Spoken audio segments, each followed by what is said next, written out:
All right, good afternoon, folks. This is Jeremy with the Hospital PT, and we're going to discuss today one of my least favorite pieces of medical equipment. Okay, or I should say more specifically, one of my least favorite assistive devices that are available for patients to use. And so, actually, a fun fact for the day is I actually have to drive about 35 to 45 minutes to go retrieve my credit card that I left at my wife and I's anniversary dinner, and found out that I left it at the restaurant just by default. I'm kind of looking around for it, realized I didn't have it, called the restaurant, and they said that they did have it. So here I am making a trip on a Tuesday afternoon after work. My wife and kids are out and about running some errands, and nobody wanted to come with me to make the drive, so here I am. I figure I'd make the most of it and hop on and discuss some things with you guys that I find that sometimes patients and their families haven't really thought about, or better yet, they've thought about and they've been not lied to, but things have been misrepresented. I'll say it like that. So we're going to talk about assistive devices today and some of the most common misconceptions that I find and misapplications that I find with specifically walkers and the different types of walkers. Okay, so let's start off with my favorite walker. Okay, the one that I find that provides the most utility for the most patients, and that is what they call a front-wheeled walker. Okay, so it's a walker that pretty standard looking walker. We've all seen them. They have just two wheels on the front, two legs of the walker. Okay, and just regular legs on the back. That's my favorite kind of walker. We'll discuss why in a little bit. My least favorite types of walkers, I have two. The first one would be a standard walker, which means that it doesn't have any wheels. Okay, it is simply four legs, that are on the walker without any type of wheel on it. Okay, I don't like that particular kind of walker because it doesn't provide much mobility, and whenever you have to advance the walker when you are moving, it requires the person to pick the walker up. And so I find that it's more cumbersome to use for our patients that have some level of mobility deficits. Okay, and it can actually increase the risk for falling, especially if the patient's balance is impaired, because when they pick that walker up, even though it's for only maybe a second or two, if that, that can provide an external stimulus that has to be accounted for someone whose balance is already impaired. Okay, it changes the distribution of weight and the balance point, because typically speaking, the walker is somewhere in front of the patient. And so I'm not a fan, and especially for our more frail older adults, if they're really deconditioned, simply picking up that walker may be too difficult for them to do safely. Now, that's pretty straightforward. Okay, the second type of walker that I'm really not a fan of, and we're going to spend a little while talking about this, and that is the Rollator. Okay, we've all seen advertisements for them. Especially probably senior magazines, senior living magazines, and the like. We see Rollators. Now, here's what I define as a Rollator. It has either 3 to 4 wheels. Okay, and the amount of wheels are on it that is dictated by how many support legs it has. So there are some that they're kind of like a trike. They have a one wheel in the front, and then the legs and the support stick off to the sides of them to make sort of a triangle. And the front wheel typically swivels, and so it has a lot of degrees of freedom. Okay, the other type is your standard four-leg, 4-support rollator that has 4 wheels, and the front 2 wheels pivot. Now, most of them come with seats in them that can fold up or down and have a basket to carry odds and ends in. That seemed like a great idea at the time, and they certainly are convenient insofar as that's concerned. Most of them have some sort of handbrakes on the handles that can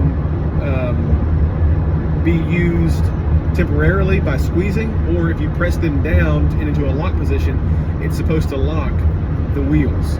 Okay, now here is my biggest issue with the Rollators. Number one is that it provides too much freedom of movement. Okay, and here's why this is a problem.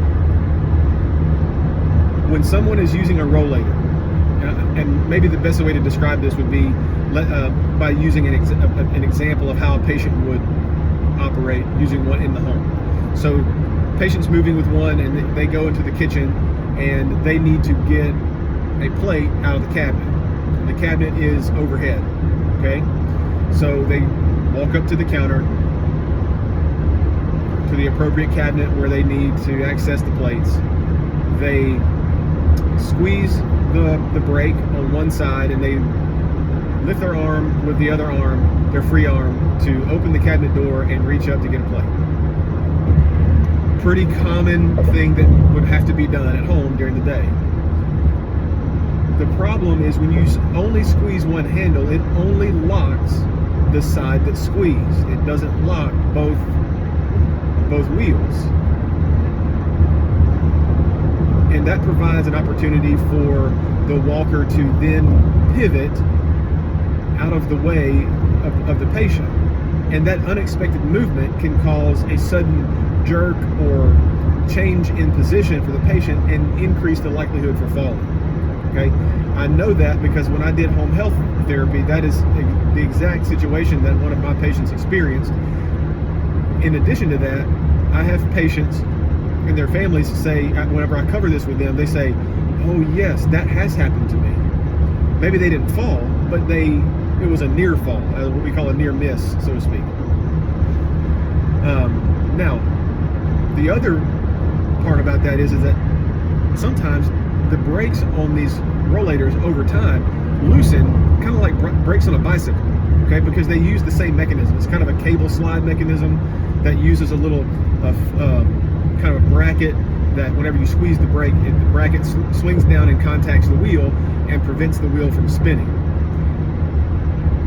Some are more robust, some not so much. And over time, they can loosen, and even when the brake is engaged, it may still move, creating a false sense of security.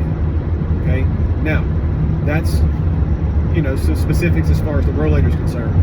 Additionally, a problem that I find is if patients have impaired safety awareness, meaning that they don't always remember everything that they need to do, the steps they need to get to do things safely. They may skip some steps. They may forget to, grab their cane or grab their Rollator or what have you.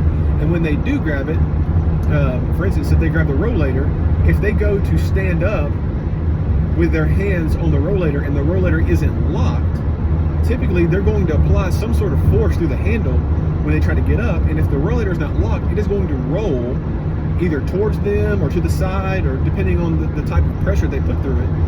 And that too can facilitate or increase the risk for falling.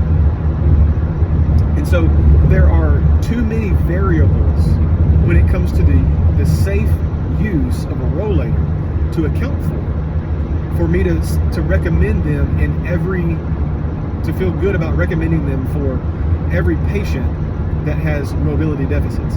Yes, they are convenient and they do have utility. I'm not a baby with throw the baby out with the bathwater kind of person. The best course of action is to lean on the rehab professionals that are helping either yourself or your loved one if they are a patient.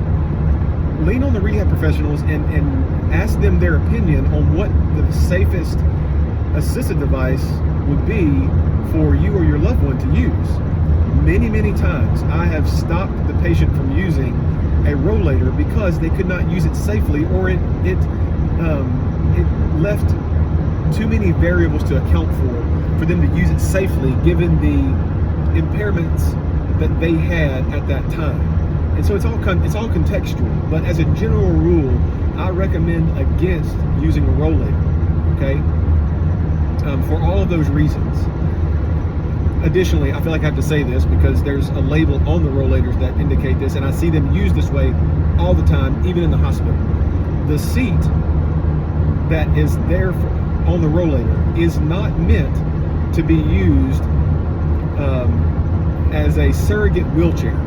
Okay, it says clearly on the warning label on most rollators, do not use this in the same manner that you would use a wheelchair. I had a patient in the hospital probably 3 or 4 months ago. She was being rolled down a ramp at her home, or it may have been church, at her church, in the rollator, and the person helping her lost control of the rollator, and her weight tipped backwards, and she fell and hit her head. Now, thankfully, when she came to the hospital, got checked out, it was fairly inconsequential, thankfully.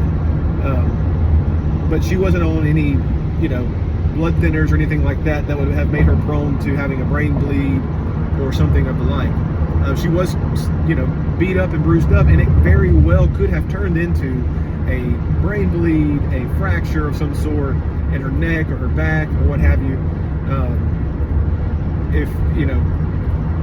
And I've seen less intense falls cause more severe injury. So she was just very lucky and very blessed at the time that it didn't get more involved for her. So don't use the rollators if you have one. If your loved one has one, do not use them like a wheelchair. That is a recipe for disaster, and it can get and once it happens, it happens. And so you have to. This is where the old adage comes in handy. An ounce of prevention is worth a pound of cure. So don't use them like a wheelchair. Now, why do we prefer the front-wheeled walkers? They provide a nice middle ground between mobility and stability. The more you push down on a front-wheeled walker, the less it moves. So presumably, if you have some sort of hip pain or leg pain or mobility deficit, or your legs are weak, and you're pushing down with your arms to support yourself on that rollator, the more force you put downward into the walker, the less likely it's going to move. Okay, which provides then more stability, which you need if you are pushing down through it. I hope you guys followed me there. A little bit tricky. If you aren't pushing down through it and your legs are fairly strong, maybe you just kind of have a misstep here and there or something like that, then it still allows someone to move pretty easily without having to pick it up. It can slide across the floor pretty easily. Now, sometimes patients have noticed that the back legs get caught on carpet and so on and so forth. There's a very simple way to work around that, and that's by buying what we call them skis. Some people call them leg caps. They are plastic caps that look like little skis that go on the back legs, and it helps prevent the legs from getting caught on like a threshold going from room to room or something like that. And it slides over carpet pretty easy too because it's plastic and not rubber. So that's something to keep in mind if you have a front wheel walker. Now, additionally, when patients turn, a lot of times turning can cause a type of imbalance for some folks. Walking straight plane, straight line, they do okay, and then when they start to turn, maybe it takes them a little bit to turn and they get unsteady. When you turn with a front-wheeled walker, you have to turn the walker a little bit, and then turn your feet a little bit. Turn the walker, then turn your feet. Turn your walker, turn your feet. You don't want to turn the walker all the way around and then step around 180 degrees to then step back inside the walker. Okay. So that's something to keep in mind. But again, if patients have some mobility deficits, odds are they need to slow down when they're walking, and especially when they're turning, and take their time so that they are more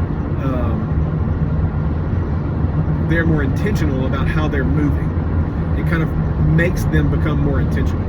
Okay, so that's that for this little, kind of snippet about assistive devices and walkers in particular. We'll cover some more issues when it comes to assistive devices like canes, wheelchairs, slide boards, and so on and so forth in future videos. But I wanted to hop on and